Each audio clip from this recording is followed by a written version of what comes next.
An administrative building at the University of Tennessee is on the state's quarantine list for meth. Melrose Hall used to be a dorm in the middle of a busy part of campus. It was quarantined after a student drug lab was busted more than a decade ago. 10 News reporter Cole Sullivan brings us questions about just how well that drug lab was cleaned up and why it's still technically quarantined. Cole?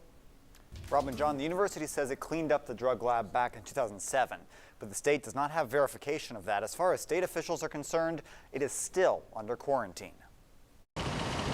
On campus, UT students barely look up as they pass.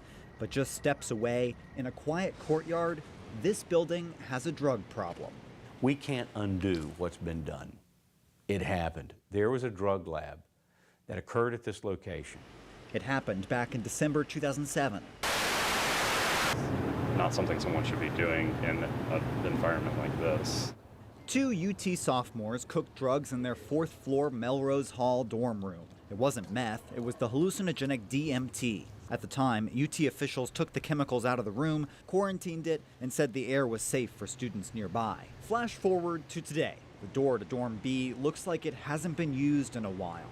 But room 406 inside remains on the state's meth quarantine list. You really need remediation standards. Special Agent Tommy Farmer is the TBI's top drug guy. He says the quarantine list is one of the state's most important tools to track drug labs that have not been properly cleaned up yet. We're going to err to the side of caution.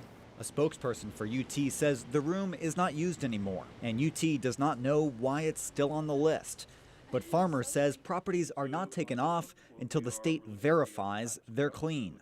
It's unsafe for human habitation until we have a certified cleanup contractor that's approved by the state of Tennessee go in and conduct a more thorough testing and assessment of the property. There are hundreds of properties on the meth quarantine list. Many of them are here in East Tennessee. We have a searchable database so you can see which ones are in your neighborhood. That's online right now at WBIR.com.